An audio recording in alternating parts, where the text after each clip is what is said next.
हर हर महादेव दोस्तों, इस समय हम आपको लेकर आए हैं मेरठ के श्री परमधाम आश्रम क्रांतिकारी पार्क में। जैसा कि आप देख सकते हैं, ये चंद्रशेखर आजाद जी का प्रतिमा है और किस पोजीशन में है, बंदूक हाथ में लिए हुए निशाना साध रहे हैं। और निशाना किसके ऊपर साध रहे हैं, इधर देखिए, ये अंग्रेज सिपाही है और इधर भी देखिए, इधर भी एक अंग्रेज सिपाही है, लेकिन इसके चंद्रशेखर आजाद जी का उधर बंदूक और इधर इसके मुंह पर ये गोली। कहानी कुछ ऐसी है कि जब चंद्रशेखर आजाद जी को सारे अंग्रेज सैनिकों ने घेर लिया था अल्फ्रेड पार्क में, तो उसी समय ये जो अंग्रेज सिपाही था, ये चंद्रशेखर आजाद जी को गालियां बकते हुए क्रांतिकारी कुत्ते कहा था। और ठीक उसी समय चंद्रशेखर आजाद जी के पिस्तौल से गोली निकलती है और सीधा गोली इस अंग्रेज सिपाही के मुंह पे आके लगती है। यह वाकया सिर्फ वैसे ही होता है जैसे पृथ्वीराज चौहान अंधे थे, फिर भी उन्होंने तीर मारा और जाकर तीर सीधा मोहम्मद गोरी के कंठ पे लगा था। उसी प्रकार ये चंद्रशेखर आजाद जी को गोलियां लगी थी, उसके बावजूद हाथ कांप रहे थे, फिर भी इस अंग्रेज सिपाही ने चंद्रशेखर आजाद जी को गालियां बकते हुए क्रांतिकारी कुत्ते कहा और तुरंत उनके पिस्तौल से गोली निकलती है और गोली सीधा इसके मुंह पर ही लगती है। ये परमात्मा का एक कह सकते हैं कि उस समय इस अंग्रेज सिपाही के लिए इसके गुनाहों की सजा थी। तो आइए हम और दिखाते हैं, इधर देखिए, पूरा उस समय अल्फ्रेड पार्क ये अंग्रेजी सिपाहियों से घिर चुका था। चारों तरफ अंग्रेज सिपाही बंदूकें ताने हुए थे चंद्रशेखर आजाद जी के ऊपर, और चंद्रशेखर आजाद जी एक पेड़ के पीछे छिप करके मात्र एक पिस्तौल था उनके पास और पिस्तौल में मात्र 6 गोलियां थी और वे इस 6 गोलियों से उनका सामना कर रहे थे और रक्षा कर रहे थे। उसी दृश्य को यहाँ दर्शाया गया है श्री परमधाम आश्रम क्रांतिकारी पार्क में। और इन अंग्रेज सिपाहियों से लड़ते हुए आखिरकार चंद्रशेखर आजाद जी के पास सिर्फ आखिरी गोली बचती है और वे जब समझ जाते हैं कि अब हमारे पास आखिरी गोली बची है, अब हम इन अंग्रेजी सिपाहियों के हाथ में लगने वाले हैं, तो उन्होंने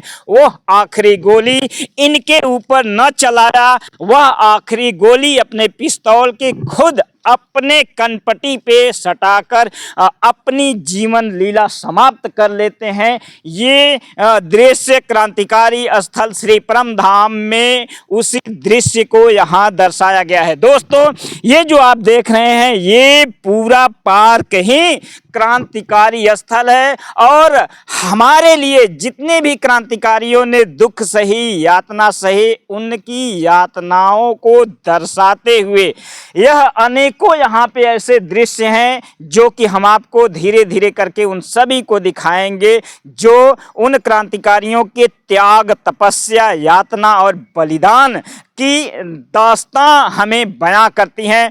तो ये जो आप देख रहे हैं, ये चंद्रशेखर आजाद जी की वही दृश्य को दर्शाया गया है जब अल्फ्रेड पार्क में वे नेहरू जी से मिलने के लिए गए थे।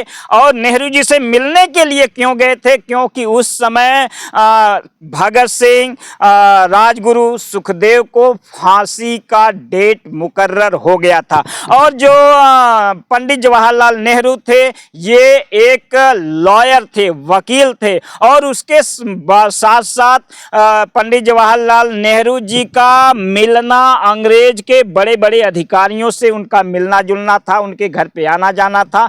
अगर जो पंडित जवाहरलाल नेहरू जी ये चाह जाते कि भगत सिंह, राजगुरु, सुखदेव को फांसी ना हो, तो वो फांसी टल जाती। ऐसा अंग्रेजों के कुछ जो वहाँ के लेखक हैं उनके किताबों में भी इस प्रकार की बातें पाई गई है कि अंग्रेजों को भी ये उम्मीद था कि पंडित जवाहरलाल नेहरू और गांधी जी भगत सिंह, राजगुरु सुखदेव की फांसी रुकवाने के लिए हमसे बोलेंगे और हम फांसी रोक देंगे। लेकिन पंडित जवाहरलाल नेहरू ने ऐसा नहीं किया। जैसे जैसे भगत सिंह, राजगुरु सुखदेव के फांसी का दिन करीब आ रहा था, वैसे वैसे पूरे देश और क्रांतिकारियों के धड़कन तेज हो रहे थे। उसी फांसी को रुकवाने के लिए चंद्रशेखर आजाद जी नेहरू जी से मिलने के लिए उनके आवास पे जाते हैं और उनसे बातें करते हैं।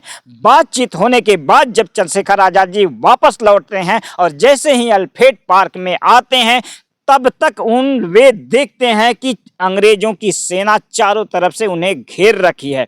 वे आत्मरक्षा के लिए अल्फ्रेड पार्क के अंदर इसी वृक्ष का सहारा लेते हैं और सहारा लेकर उन अंग्रेज फौज से लड़ते हैं। लड़ने के लिए उनके पास मात्र एक पिस्तौल था और पिस्तौल में 6 गोलियां थी। 6 गोलियों में 5 गोलियां वे अंग्रेज सेनाओं के ऊपर चलाते हैं और आखिरी गोली से अपनी जीवन लीला समाप्त कर लेते हैं। दोस्तों, इसी दृश्य को यहाँ परमधाम जो मेरठ वलीदपुर में क्रांतिकारी पार्क है, यह पार्क में जो हम जहाँ पे खड़े हैं इसी दृश्य को दर्शाया गया है। वैसे तो यहाँ पूरा पार्क जितने भी हमारे आज़ादी के लिए, हमारे खुशहाली के लिए जितने क्रांतिकारियों ने त्याग सही, यातना सही, बलिदान सही, उन यातनाओं बलिदान को दर्शाते हुए अनेकों यहाँ पे क्रांतिकारियों के वे प्रतीक चिन्ह मौजूद हैं, जिन को देखते हुए, जिन स्टैचुओं को देखते हुए हमें आज़ादी की और आज़ादी में कुर्बानी की, यातनाओं की दर्दनाक वो दृश्य यहाँ पे दिखाया गया है। तो हम आपसे बस यही कहना चाहते हैं कि आप जब भी आए इधर मेरठ की साइड में, तो एक बार इन क्रांतिकारी पार्क का दर्शन जरूर करें, क्योंकि एक क्रांतिकारी पार्क में ऐसे ऐसे दृश्य,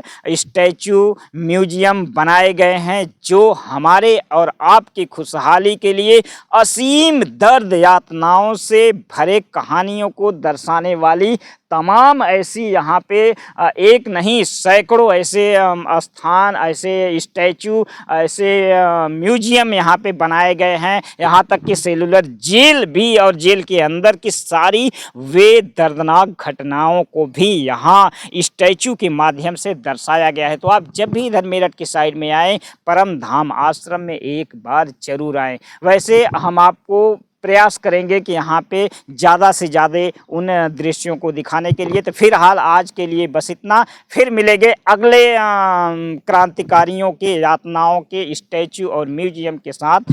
जय मजदूर, जय किसान, जय जय हिंद।